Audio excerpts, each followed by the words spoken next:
We all know how this digital world has pervaded kind of every corner of our world.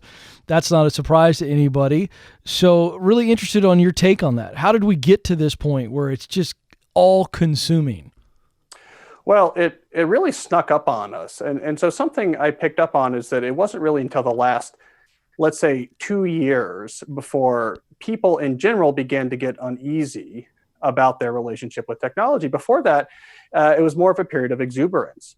I mean, this tech was interesting. We had these supercomputers in our pocket. They could connect to high speed internet anywhere in the world. There was all these interesting new services, and people really enjoyed it. The shift seemed to be is that at some point right around 2016, 2017, people began to get uneasy about not what they were doing when they were looking at their phones, but how much time they were looking at them. And there was this sort of cultural reawakening. Wait a second.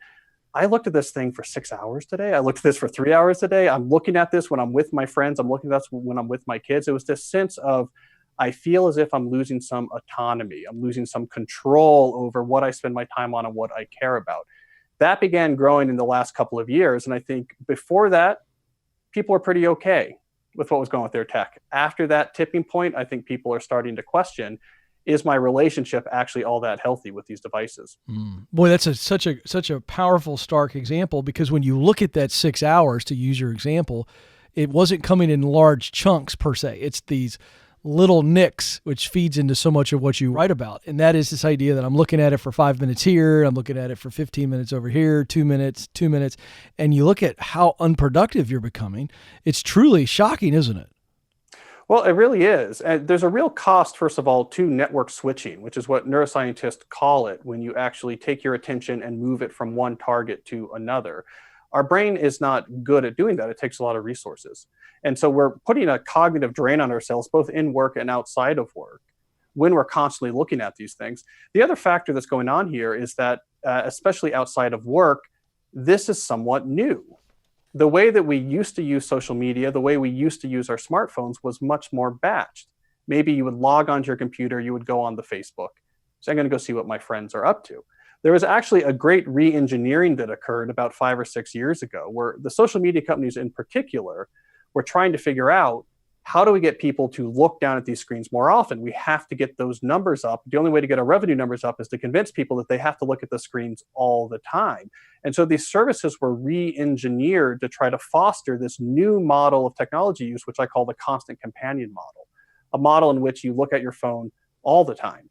So that's actually somewhat new, and it was something that was designed for a very specific goal, not to make, for example, social media as useful as possible, but instead to get revenue numbers as high as possible for a small number of companies.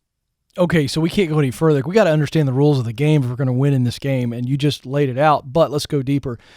Give me a couple examples of what they did specifically that made us feel like we have to be looking at it. I'm guessing if I'm looking at Instagram or Snapchat, it was all about likes. Is that part of the deal? That was a big part of the deal. So it used to be with social media that it was a Web 2.0 model, classic Web 2.0 model of, I post things, you post things, I occasionally go to see what you have posted. They really changed that, and Facebook took the lead here by introducing likes, because now every time you tapped on that app on, let's say, your phone, you could see social approval indicators waiting for you. Mm-hmm. Not only would there be social approval indicators waiting for you, but it's intermittent. So sometimes you tap that, no one's thinking about me. Other times you tap that, lots of people are thinking about me. Sometimes you tap that and people are upset at you. That type of feedback is irresistible. And it got people checking all the time. They also did a lot of attention engineering into the interfaces. So they had experts out there who studied, what colors are we using in the palettes? How do we update? Do we click next to go to a next screen of post, or is it endless scrolling? And they put a lot of attention in trying to figure out, how do we make the interfaces as compelling as possible to try to foster people to use it longer or come back to it more. So it was that combination, transforming the experience to be about social approval indicators incoming about you, and changing the interfaces to be as appealing as possible. That combination really changed the whole experience of us and our phones, from this tool that we used occasionally into this companion that we were looking at all the time. Wow. There's a couple quotes here I want to point out from the book that you talk about. Bill Maher, who's got an unbelievable wit, whether you like the guy or not, whether you like his politics or not, he has a razor wit. You quote him as saying, Philip Morris just wanted your lungs. The App Store wants your soul. It's a great way of kind of emphasizing what you're saying here. We're playing in a game and we're outnumbered. Well, we really are. There's billions of dollars being spent here. It's worth keeping in mind that, let's just use Facebook as our primary example, that they're worth around $500 billion market cap. That's almost a factor of 2 larger than ExxonMobil. So they're worth twice as much as ExxonMobil. And the main thing that they're extracting, instead of extracting oil and natural gas from the ground, they are extracting attention from your head. And so if you think about all the effort, let's say an oil company goes through to really build new technology, to innovate, to try to get as much oil as they can out of the ground, imagine a company twice as large trying to do the same thing with your head. Of course, they're going to be really good at it. This deck is not stacked in your advantage. You probably signed up for some of these services, like most of us, for somewhat idle or haphazard reasons. This sounds fun. I want to know what my cousins are up to. I can check in what's going on at high school, not realizing that hundreds of millions of dollars are being invested to say, how can we transform you into a gadget that's just entering data after data after data into the databases where it could be monetized? Not necessarily that that's a bad thing, but you have to recognize the force you're up against. Where we get in trouble is not because these services are bad. Where we get in trouble is where we don't pay attention into how we're using them. And that's when we look up and say, where did those 6 hours go? That's exactly right. Okay, so let's do a little bit of an assessment. I think we're all probably way too distracted, and well, not all of us, but a large portion of the human race is kind of stuck in this game right now. We're losing the game. What are some questions, some self-assessment questions or things that we can kind of challenge ourselves on to see how far down the rabbit hole we are? Well, so I talked to psychologists about this, and I said, here's the question. Are people addicted? Right? Is that the right word? I mean, this seems different somehow than a substance addiction. And what I learned is, yes, what's going on with people in their relationships with their phones is different than, say, a substance addiction. Where people have trouble, it's where they fall into what psychologists call a moderate behavioral addiction.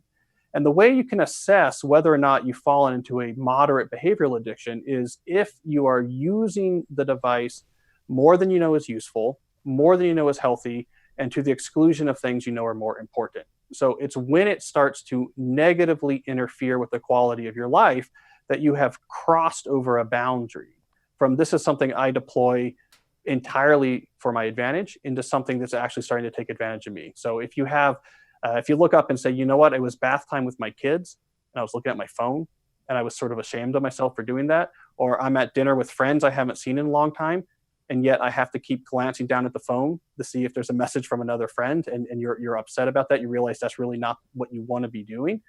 If you look at the screen time report from Apple, on your iPhone, and you're surprised by, wait a second, I didn't mean to spend that many hours this week on social media, those are signs that you've crossed over the border into something that you might want to address.